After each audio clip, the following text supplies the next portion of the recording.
Tere tulemast Musta kassi toro lugemisse veevalajad. Siit tuleb lugemine teile nädalaks 8. kuni 14. juuni. Ma olen teile siia välja pannud 7 kaarti ja vaatame, mis neil kaartidel teile siis selleks nädalaks öelda on. Aga enne kui ma kaartide juurde lähen, ma kutsun teid üles kanalit tellima. Aitate kanalil kasvada ja samas olete ka ise kursis kõigega, mis kanali pealt toimub. Aga nüüd kaartide juurde. Teil on väga huvitav algus sellele nädalale. Välja on tulnud kuu ja tema kõrval on karikate 2. Kuukaart räägib varjatud saladustest, millestki, mis teie eest on kas veel nagu kaetud. Te veel ei tea seda või keegi varjab teie eest midagi. Kuukaart kutsub üles ootama, mitte otsuseid vastu võtma ja samas tema kõrval on karikate 2, mis ütleb, et teie süda peab täna otsuse tegema. Karikate 2 tegelikult minu jaoks on alati selline hingesugulase kaart. On selline kaart, kus kohtad inimest, kes sinuga ühtemoodi mõtleb. Ta võib olla vana tuttav, ta võib olla mõni uus tuttav, kellega nagu tunnete, et oh my god, tõesti ei saa aru, kuidas varem ma nagu ei mõistnud seda, et see inimene on täitsa minu inimene. Me mõtleme ühtemoodi, me saame asjadest ühtemoodi aru. Meil on nagu elu väärtushinnangud ka ühesugused. Ta on väga tore töökaaslane, kellega koos on väga tore koostööd teha. Ja kuukaart seal jälle räägib oma varjatud asjadest. No võib-olla tulevad siis mingid saladused ilmsiks. Leiate endale selle hingesugulase, kellega koos neid asju arutada, sellepärast, et edasi tuleb teil hermiti kaart. No hermiti kaart räägib sügavalt iseenda sissevaatamisest, räägib üksi olemisest, selles mõttes, et selleks, et kuulda, mida teie hing tahab teile öelda, tuleb võtta aeg maha, ennast sellest maailma kärast täiesti eemaldada. Nii, et mitte keegi ei sega, keegi ei koputa kusagile ega nõua midagi. Minna loodusesse, minna kusagile, kus te saate olla täiesti üksi. Ja võt siis kuulata seda vaikust, telefon välja lülitada, absoluutses vaikuses olla. Siis te saate teada ja kuulda seda, mida teie hing teile öelda tahab.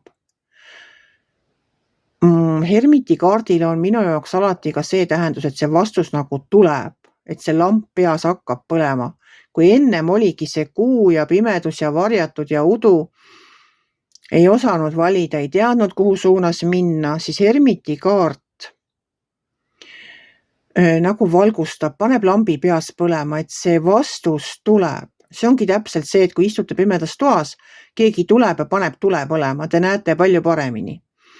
Et selle hermiti kaardiga ongi minu jaoks see, et kui ma olen nagu vakka, no nii, et mitte mingisugune piuks mind ei sega, keegi ei tule mind tülitama, siis ma kindlasti mingi aja pärast saan aru vastused oma küsimustele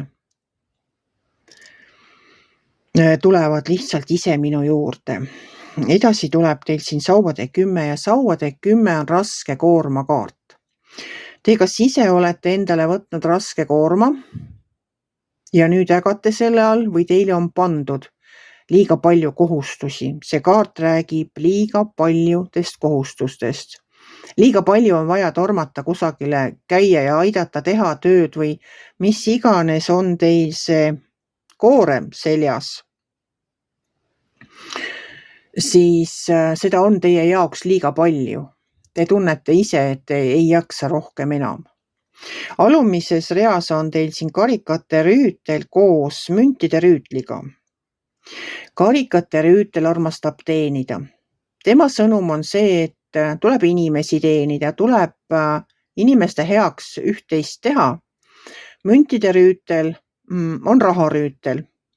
Tema toob ja annab need ideed ja projektid, kus raha saab teenida. No nemad kahekesi koos ilmselgelt tegelevad mingisuguse heategevusega. Aga see heategevusprojekt ei ole ju see, mis rahad sisse toob. Vot selle inimeste aitamise ja raha teenimise juures ei tohi iseennast ära unustada. Kui see koorem on liiga raske, siis tulekski peatuda natukene mõelda, kuidas seda koormat delegeerida, kuidas neid ülesandeid saaks jagada, võib-olla millestki saaks üldse hetkeks loobuda. Et ei peaks kõike tegema, ei peaks naabri naisel muru niitma, poes toidukotte tassima, töö juures 3 inimese tööd ära tegema, siis võib-olla veel lapsi ja lapselapsi hoidma. Et võib-olla annab kõike seda nagu jagada. Selleks on teil nüüd kõigeks julgust vaja, sest viimase kaardina on teil välja tulnud narr. See narr on uus algus, aga see narr võib tähendada ka seda, et on julgus vastu hakata või julgus oma varianti millestki välja käia. See narrikaart on nagu tarokaardipaki kõige esimene kaart. Kui maailm lõpetab mingi etapi ära, siis narr midagi alustab. Ja miks ma julgusest räägin, sest tavalises tarokaardipakis on narr seisab kusagil üleval kaljunuki peal. Seisab oma koeraga seal üleval kaljunuki peal ja tal on vaja astuda üks samm selle kaljunuki pealt alla. Ega see lihtne küll ei ole, kui all on tühjus, täielik tühjus. Te olete kuristiku serval ja all on täielik tühjus. Võtke see julgus siis kokku, seda sammu sealt alla astuda. Aga kui see julgus on selle narril kokku võetud ja ta astub selle esimese sammu, siis nagu võluväel tema jalge ette tuleb see trepp, mida mööda sealt täiesti ohutult alla saab. Et eks see ongi katsumus. Kas ma julgen seda teha või istun oma mugavustsoonis edasi ja ei muuda mitte midagi. Aga teil, armsad veevalajad, on nüüd see võimalus ja mingisugune asi teie ellu tuleb, midagi uut on paistmas.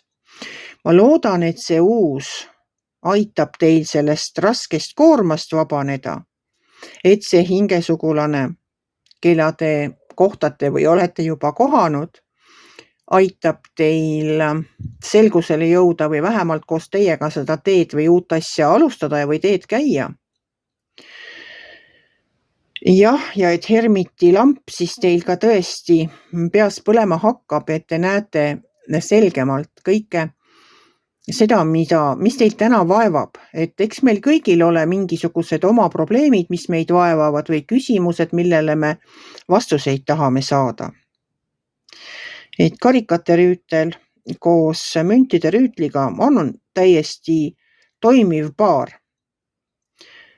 Mis ma oskan teile öelda? Ma soovin teile lihtsalt imelist nädalat. Leidke see aeg vaikuses olla ja kuulata iseenda sisemist häält. Kui teile minu lugemine meeldis, ärge olge kitsi. Pange ikka pöial üles. Võite ka kommenteerida ja kohtume järgmisel nädalal.